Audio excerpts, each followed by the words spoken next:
हे soulmates, तो कैसे हो? तो हमने यूनिट 1 कंप्लीट कर लिया था कंपनी लॉ का। तो आज हम करने वाला है यूनिट 2 कंप्लीट वन शॉट में।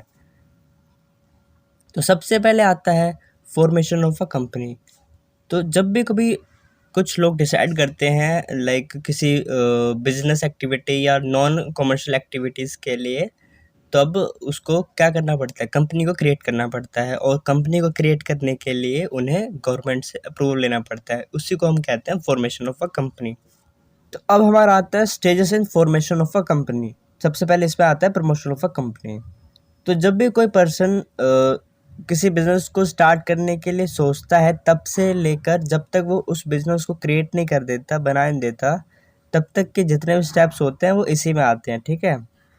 जो पर्सन कंपनी बनाने के बारे में सोचता है और जब तक कंपनी बनने जाती है तब तक जो भी स्टेप्स लेता है, उसे हम प्रोमोटर्स कहते हैं। तो सेकंड हमारा आता है registration and incorporation of a company. तो जब भी 7 मेंबर्स होंगे, 7 लोग होंगे और अनलिमिटेड मेंबर्स होंगे, तो वो पब्लिक कंपनी बना सकते हैं। ठीक है। पब्लिक कंपनी के लिए कितने लोग चाहिए होते हैं? मिनिमम 7। और अनलिमिटेड जा सकते हैं वो। अगर उनका लॉफुल पर्पस है तो वो कंपनी को क्रिएट कर सकते हैं पब्लिक कंपनी में। और अगर उनको प्राइवेट कंपनी बनानी होगी तो मिनिमम कितने चाहिए? 2 मेंबर्स चाहिए और मैक्सिमम जा सकते हैं 200। मीन्स हम दो, हमारे दो, लाइक। और ये आप करेक्ट कर लेना। ठीक है। इसमें 50 लिखा है, ये पहले का था। तो थर्ड हमारा आता है कमिटमेंट ऑफ बिजनेस। ठीक है।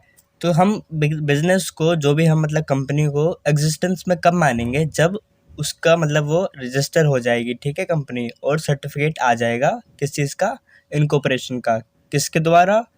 Registrar of company. जिसके जब भी हमने कंपनी बनाते वक्त अपने रजिस्ट्रार से रजिस्टर किया होगा, वो जब हमें सर्टिफिकेट दे देता है, तब उसके बाद कंपनी एग्जिस्टेंस में आ जाती है। ठीक है। तो हमारा आता है एडवांटेजेस ऑफ इनकॉर्पोरेशन। तो फर्स्ट आता है इसमें कॉर्पोरेट एग्जिस्टेंस। तो जब भी हम कंपनी को इनकॉर्पोरेट करवा देते हैं, तो उसमें क्या होता है? कॉर्पोरेट एग्जिस्टेंस आ जाता है, मतलब वो सेपरेट हो जाती है, मतलब मेंबर से अलग हो जाती है। उसको एक सेपरेट इंडिपेंडेंट एग्जिस्टेंस मिल जाता है, राइट। आर्टिफिशियल पर्सन बन जाती है वो एक तरह की। और मतलब उसके ओनर और कंपनी को सेपरेट माना जाता है। तो ये एक फ़ायदा होता है। Second, liability. The liability of a member is limited to a extent of a nominal amount of shares subscribed in the company. तो इसमें यार अगर तुम इनकॉर्पोरेट करवा दोगे तो इसमें आपकी लाइबिलिटी भी लिमिटेड रहती है ना। Third, transfer of shares. Shares in a company can be transferred easily without the consent of other members. तो इसमें हम क्या कर सकते हैं? शेयर्स को भी इजिली ट्रांसफर कर सकते हैं विदाउट कंसेंट, मतलब किसी से पूछने की जरूरत नहीं पड़ेगी इतनी। Fourth, perpetual succession. तो कंपनी भाई हमेशा के लिए बन जाएगी। उसके मेंबर्स वगैरह आते जाएंगे, मरते जाएंगे, पर वो कंपनी चलती रहेगी, चाहे उसके मेंबर्स इंसॉल्वेंट हो जाएं, कंगाल हो जाएं या मर जाएं, बट कंपनी को कोई फ़र्क नहीं पड़ेगा। के बाद आता है अपना मैनेजमेंट। तो इसमें यार प्रोफेशनल्स और मेंबर्स होते हैं, वो कैपेबल पर्सन्स को अपॉइंट कर सकते हैं, है ना। सिक्स आता है अपना capacity to sue and to be sued. तो लाइक जब भी हम कंपनी को इनकॉर्पोरेट कर देंगे, तो लाइक उसके पास पावर हो जाएगी शू करने की, लाइक किसी के ऊपर केस करने की, राइट। और उसके ऊपर भी कोई केस कर सकता है। ठीक है। और अगर इन केस अगर आपकी कंपनी इनकॉर्पोरेट नहीं है, तो आप किसी भी कंपनी पे केस नहीं कर सकते, पर कोई दूसरी कंपनी आपके ऊपर कर सकती है। तो ये एक बेनिफिट मिल जाता है, राइट। अब हम बात करेंगे disadvantage of non registered company. अगर हम आप कंपनी को रजिस्टर नहीं करोगे तो क्या क्या डिसएडवांटेज मिलते हैं? When it is not register it can not be sure. देखा, वही वाला बात है कि वो तुम अगर जैसे रजिस्टर नहीं करोगे तो तुम किसी पे केस नहीं कर पाओगे और बाकी तुम पे कर पाएंगे। It can not sell or assign or mortgage an imported property without obtaining the approval of general body by a special resolution. तो यार वो अगर देखो, अब कंपनी के पास तो खुद का अभी कुछ भी नहीं आया है रजिस्टर, क्योंकि हुई नहीं है वो, तो सेपरेट लीगल एंटिटी एक तरह से नहीं है अभी। तो उसकी वजह से उसको अभी सबका साइन वगैरह चाहिए होंगे, सबकी परमिशन चाहिए होगी, कुछ भी सेल करने के लिए या कुछ भी करने के लिए उसको सबकी परमिशन चाहिए होती है। थर्ड आता है कि भाई नॉन रजिस्टर्ड कंपनी आपकी प्रोस्पेक्टस इशू नहीं कर सकती, ठीक है, ना उसको मिल सकता है। फोर्थ आता है अपना फिर द लाइबिलिटी ऑफ मेंबर्स। तो लाइबिलिटी मेंबर्स की भाई हो जाएगी अनलिमिटेड, ठीक है, वो जॉइंटली और सेवरली लाइबल होंगे कंपनीज के डेप्ट के लिए, क्योंकि उनकी कैपिटल हो गई है अनलिमिटेड, तो उनका घर बार सब जाएगा। आता है मेमोरेंडम ऑफ एसोसिएशन। तो इसको यार कंपनी का चार्टर डॉक्यूमेंट कहा जाता है, क्योंकि इसके अंदर होता है कंपनी का कॉन्स्टिट्यूशन, जितना भी कंपनी का कॉन्स्टिट्यूशन होगा इसमें लिखा होता है, ठीक है, कंपनी का स्कोप, कंपनी का ऑब्जेक्टिव, इसमें सब कुछ लिखा होता है। कोई भी आउटसाइडर अगर कंपनी के साथ डील करने के लिए आता है तो उसको प्री एज्यूम किया जाता है कि वो मेमोरेंडम ऑफ एसोसिएशन पढ़ के आया है, एमओए पढ़ के आया है, ठीक है। अगर कोई भी लाइक जैसे कि मान लो कि मेरी कंपनी है, उसमें मुझे मतलब सिर्फ 80 लाख का लोन ही मैं ले सकता हूँ, ठीक है, ये मेरे मेमोरेंडम में लिखा भी होगा। और अगर कोई बाहर का बंदा बिना पढ़े वो आ जाता है, ठीक है, और मेरे को 1 करोड़ का लोन दे देता है, ठीक है, मतलब मेरे को 80 लाख का लोन ही मिल सकता है अकॉर्डिंग टू माई मेमोरेंडम, ठीक है, कॉन्स्टिट्यूशन के उसके हिसाब से। बट वो बंदा मेरे को 1 करोड़ का लोन दे गया, तो भाई किसकी गलती है? उसकी गलती है, क्योंकि मेमोरेंडम उसको पढ़ के आना चाहिए था, क्योंकि वो एक मेमोरेंडम एक जनरल डॉक्यूमेंट होता है, उसको कोई भी पढ़ सकता है। आप भी जैसे कि कोई कंपनी के डॉक्यूमेंट आपको मतलब मेमोरेंडम ऑफ एसोसिएशन पढ़ना होगा तो वो भी आपको गूगल में मिल जाता है, ठीक है। किसी किसी कंपनी की फ़ीस होती है 50 रुपीज़ में, कोई कोई फ्री होता है, जैसे कि रिलायंस वगैरह का आप अगर सर्च करोगे तो आपको फ्री में मिल जाएगा, ठीक है। तो ये था मेमोरेंडम ऑफ एसोसिएशन। अब आता है content of memorandum of association. तो उसमें क्या क्या आएगा? सबसे पहले उसमें होता है नेम क्लोज, नाम वगैरह, रजिस्ट्रार ऑफिस कहाँ पे होता है वहाँ पे उसका वो होगा, ऑब्जेक्ट क्या होगा कंपनी का वो लिखा होता है, कैपिटल कितने में है वो लिखा होता है, लायबिलिटी कैसी होगी, लिमिटेड होगी अनलिमिटेड होगी, वो सब लिखा होता है, सब्सक्रिप्शन लिखा होता है, एसोसिएशन क्लोज लिखा होता है, ठीक है, ये सब उसके अंदर मिल जाएगा आपको। अब क्या होता है alteration of memorandum of association. Alteration क्या होता है? एक तरह से चेंजेस, ठीक है। मेमोरेंडम ऑफ एसोसिएशन में चेंजेस लाने हो तो क्या क्या होता है ये सब देखेंगे हम, कैसे कैसे होता है। अच्छा देखो, alteration of name clause. A company may later change its name at any time, the only requires that must be passing a special resolution by obtaining the approval of central government in return. अगर किसी company को name close मतलब company का नाम change करना होगा तो उसको क्या क्या करना पड़ेगा? स्पेशल रेजोल्यूशन पास करना पड़ेगा, ठीक है। अच्छा देखो, स्पेशल रेजोल्यूशन होता है एक और एक होता है ऑर्डिनरी रेजोल्यूशन, ठीक है। इन दोनों में फ़र्क देख लो, आप सुन लो। जैसे कि मैं हूँ कंपनी का ओनर, ठीक है, तुम सब मेंबर्स हो। लाइक अब मेरे को क्या करना है, नाम चेंज करना है कंपनी का, तो मैं क्या करूँगा, स्पेशल रेजोल्यूशन पास करूँगा। और एक होता है ऑर्डिनरी रेजोल्यूशन, ठीक है। इसमें क्या क्या फ़र्क होगा? स्पेशल रेजोल्यूशन में क्या होगा कि लाइक मैं बोलूँगा कि लाइक किस किस को मतलब नाम मतलब चेंज करना है, हाथ खड़े कर दो, तो ऐसे करूँगा। तो लाइक जैसे कि मान लो हम लोग 100 मेंबर्स हैं, तो जब तक 75 मेंबर्स की कंसेंट, जो 75% के बंदे मतलब जो बोलेंगे मेरे को वही करना पड़ेगा, ठीक है। और ऑर्डिनरी में क्या होता है, मेजोरिटी, यानी 51% भी हो गया तो मैं उसके अकॉर्डिंग हो जाऊंगा, उसको क्या कहेंगे, ऑर्डिनरी, ठीक है। उसमें क्या वोट होता है 51% जिसका भी आ गया मेजर वोट, वो अपना हो गया ऑर्डिनरी। और स्पेशल में क्या होगा 75%, ठीक है, थर्ड फोर्थ 75% देखेंगे, ये होता है स्पेशल रेजोल्यूशन। और हमें क्या करना पड़ेगा, अप्रूवल लेना पड़ेगा सेंट्रल गवर्नमेंट से इन राइटिंग में, ठीक है। अब क्या है, the changes of name must be communicated to the registrar of a company which 30 days of the changes, ठीक है। आपको क्या करना पड़ेगा, जब आप नेम चेंज कर दोगे तो आपको बताना पड़ेगा अपने रजिस्ट्रार को कि हमने नाम चेंज कर दिया with in 30 days. On such communication, it's become the duty of a registrar to enter the new name in the register of company, ठीक है। फिर जैसे आप बता दोगे तो यार वो अपना उसमें फाइल में चेंज कर देगा आपका न्यू नेम। और क्या करेगा, फ्रेश सर्टिफिकेट ऑफ द, ठीक है, आप उसके पास जाओगे, बोलोगे कि यार मेरे को मेरा कंपनी का नाम मेरे को चेंज करना है, मैंने करवा दिया, ये सब स्पेशलाइजेशन भी हो गया, परमिशन भी आ गया है। तो आप उसको डॉक्यूमेंट दोगे कि ये रहा, ठीक है, आप उसके मुंह पे फेंक के मारोगे, वो आपके मुंह पे सर्टिफिकेट ऑफ इनकॉर्पोरेशन फेंक के मारेगा न्यू नाम के साथ, ठीक है। अब हमारा आता है alteration of registered office close. तो अगर जब हमें एक प्लेस से अनदर प्लेस जाना होता है तो हमें क्या करना होगा उसके बारे में हम पता करेंगे। अगर सिर्फ हम सिटी में चेंज कर रहे हैं, ठीक है, एक प्लेस से दूसरे प्लेस में सिर्फ सेम सिटी में जा रहे हैं, तो हमें क्या करना होगा, नोटिस देना होगा अपने रजिस्ट्रार ऑफिस को, ठीक है, कि 30 डेज़ के अंदर। और अगर हम changes of registered office from one city to another within the same state, एक सिटी से दूसरे सिटी में जा रहे हैं सेम स्टेट में, ठीक है, तो क्या होगा, such changes in registered office company may be made by special resolution. Special लगेगा अपना 75% लोगों को मतलब चाहिए होगा, हमें क्या करना होगा, स्पेशल रेजोल्यूशन पास करना होगा और 30 डेज़ के अंदर नोटिस देना पड़ेगा। अब क्या होगा, changes of registrar office from one city to another.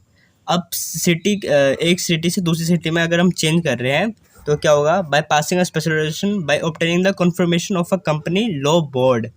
अब इसमें एक्स्ट्रा होगा, लाइक हम एक सिटी से दूसरी सिटी में जा रहे हैं, ठीक है, स्टेट में भी चेंज होगा, by passing a special resolution तो पास करेंगे, उसके बाद हमें क्या करना पड़ेगा, कन्फर्मेशन लेना पड़ेगी लॉ बोर्ड से, अल्टरेशन ऑफ ऑब्जेक्ट, ठीक है, और वो नोटिस भी दे देंगे फिर उसके बाद। अब क्या है, alteration of objects close. Objects close क्या होता है, जैसे कि देखो मान लो वैसे ही इसको ना कब थोड़ा सा डिफिकल्ट बनाया जाता है ताकि इसको ज़्यादातर लोग चेंज ना करें। जैसे कि मेरी कंपनी है, मैं बनाता हूँ इलेक्ट्रिक कार्स, ठीक है, तुम हो मेरे शेयर होल्डर्स हो यार, तुम मतलब मेरी कंपनी में शेयर वगैरह ले ली तुमने कि भाई अच्छा काम है, आगे जाके तुमने फ्यूचर देखा कि यार इलेक्ट्रिक कार का फ्यूचर अच्छा है तो इन्वेस्ट करते हैं इसकी कंपनी में, तुमने कर दिया। अब कुछ टाइम के बाद मेरा ऑब्जेक्टिव चेंज हो गया, मैं क्या करने लग गया, इलेक्ट्रिक टॉयज़ कार बनाने लग गया तुम्हारी हालात क्या हो गया अब ऐसा हो जाएगा ना। तो इसके लिए क्या होता है, अल्टरेशन ऑफ ऑब्जेक्ट क्लोज। अब मुझे क्या क्या करना पड़ेगा, स्पेशलाइजेशन पास करना पड़ेगा, कन्फर्मेशन लेना पड़ेगी लॉ बोर्ड से, और क्या करना पड़ेगा, इसमें एक और पॉइंट आप नोट करोगे कि मेरे को आपको एक फ्री एग्जिट देना पड़ेगा कि लाइक जो ना खुश हैं, लाइक जिनको पसंद नहीं आया मेरा डिसीजन, तो आप लोग जा सकते हो, ठीक है। तो अब हमारा आता है डॉक्ट्रिन ऑफ अल्ट्रावायरस। तो यार डॉक्ट्रिन ऑफ अल्ट्रावायरस आपको पता ही होगा, अल्ट्रावायरस का टर्म होता है लाइक कोई भी कंपनी अपनी पावर के बियॉन्ड कर दे, ठीक है, अपनी पावर से कुछ भी ज़्यादा कर दे, अपनी औकात से ज़्यादा कर ले, तो उसे बोलते हैं अल्ट्रावायरस, ठीक है। तो अब हमारा आता है आर्टिकल ऑफ एसोसिएशन। तो इसमें क्या होता है, ये मतलब टाइम टू टाइम इस पर रूल्स एंड रेगुलेशन चेंज होते रहते हैं, किसके अकॉर्डिंग, जैसे कि कंपनीज एक्ट में कोई अमेंडमेंट आ गया न्यू, कुछ रूल चेंज हो गया तो इसमें भी चेंज करना पड़ता है कंपनी का।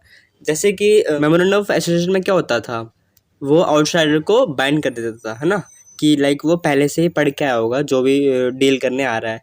बट इसमें आर्टिकल में क्या होता है, वो ऐसा कुछ नहीं करता, आउटसाइडर को बाइंड नहीं करता, क्योंकि ये इंटरनल मैनेजमेंट का ही होता है, ठीक है, अफेयर्स वगैरह इसी में आते हैं। बात करते हैं अल्टरेशन ऑफ आर्टिकल्स, ठीक है। अल्टरेशन का अपना मतलब पता ही चल गया होगा, कोई भी चेंजेस करना, ठीक है। तो आर्टिकल में चेंज होता रहता है, और जो भी हम इसमें चेंज करेंगे वो स्पेशल रेजोल्यूशन से ही पास मतलब चेंज होगा। जैसे कि 75% मेजोरिटी हमें चाहिए उसमें, और जो भी हम अल्ट्रेशन करेंगे इसमें, तो वो उसकी जो कॉपी होगी एक, वो हमें अपने रजिस्ट्रार ऑफिस में सबमिट करानी पड़ेगी विद इन 30 डेज। और आर्टिकल में जो भी हम चेंजेस करेंगे वो मेमोरेंडम के अगेंस्ट नहीं जाना चाहिए, जो भी आप उसमें चेंज कर रहे हो, या कुछ भी इलीगल कुछ चेंज नहीं होना चाहिए उसमें, या फिर वो मतलब सिर्फ कंपनी के बेनिफिट के लिए ही होना चाहिए, है ना, कि लाइक उससे कुछ कंपनी का बेनिफिट हो तभी वो चेंज कर रहा हो, इसीलिए होना चाहिए चेंजेस। और उसमें कोई लाइबिलिटी का चेंज नहीं होना चाहिए, ठीक है। और ये सिर्फ स्पेशल रेजोल्यूशन से ही पास होना चाहिए, और अप्रूवल चाहिए किसका, सेंट्रल गवर्नमेंट का, when a company is converted into private company. इसमें सिर्फ ओनली केस यही होगा, ठीक है, जब भी हमें पब्लिक से प्राइवेट कंपनी करना पड़ेगा, उसके लिए हमें सिर्फ सेंट्रल गवर्नमेंट से परमिशन चाहिए होगी, बस इसी केस में होगा, अगर पब्लिक से प्राइवेट करनी होगी, चेंज करनी होगी तब, बाकी में नहीं चाहिए होगा, ठीक है। तो अब हमारा आता है डॉक्ट्रिन ऑफ इंडोर मैनेजमेंट। इसमें क्या होता है, जो आउटसाइडर होता है वो उसको प्रोटेक्ट किया जाता है। आउटसाइडर को कैसे प्रोटेक्ट किया जाता है, किसके अगेंस्ट किया जाता है, कंपनी के अगेंस्ट प्रोटेक्ट किया जाता है, क्योंकि इसमें प्री एज्यूम किया जाता है कि लाइक जब कोई आउटसाइडर आ रहा है अंदर, तो उसको कंपनी के इंटरनल अफेयर्स का मालूम नहीं है, ठीक है, कि लाइक उन्होंने proper rules and regulation follow किए हैं या नहीं किए हैं, ठीक है। उसकी प्रॉब्लम आउटसाइडर को लेने की ज़रूरत नहीं है, उसकी टेंशन लेने की ज़रूरत नहीं है आउटसाइडर को। और वो कोई भी अगर कंपनी कुछ गलत कर रही है तो उससे उसको बाइंड होने की ज़रूरत नहीं है, क्योंकि भाई उसको पता ही नहीं है, ठीक है। जैसे कि इसका एक फेमस केस लॉ भी है, रॉयल ब्रिटिश बैंक वर्सेस टर्कवैन। तो इसमें क्या हुआ था कि जो बैंक था उसको बॉन्ड उसको इशू करना था टर्कवैन को। कैसे कब कर सकता था? अगर वो एक मीटिंग कंडक्ट करे, ठीक है, मीटिंग के बाद ही वो कर सकता था। बट उन्होंने क्या किया, डायरेक्टर ने उसको बॉन्ड को कर दिया उसको ट्रांसफ़र, ठीक है। अब रिडीम की बारी आई, जब टर्कवैन को बॉन्ड का रिडेम्पशन चाहिए था तो बैंक ने मना कर दिया, क्योंकि उन्होंने कहा था कि हमने तो मीटिंग ही नहीं की थी। बट इस केस में टर्कवैन जीता था, क्योंकि टर्कवैन को पता ही नहीं था कि भाई कि उन्होंने मीटिंग की थी नहीं, लाइक उसका वो तो है नहीं ना, उसका इशू तो नहीं है कोई कि तुम मीटिंग करो या नहीं, उसको क्या पता। तो उस केस में टर्कवैन जीत गया था, ठीक है। तो इसका ये बहुत ही फेमस केस लॉ है, तो आप बुक में पढ़ लेना। इसके बाद आता है अपना एक्सेप्शन, ठीक है। अब देखो कुछ केस में ऐसा भी होगा कि इंडोर मैनेजमेंट प्रोटेक्ट नहीं करेगा आउटसाइडर को। कैसे कैसे? जैसे कि अगर उसको नॉलेज होगी कि कंपनी में कुछ गलत हो रहा है, फिर भी वो उसके साथ डील कर रहा है, तो भाई अब वो तो उसी की गलती है।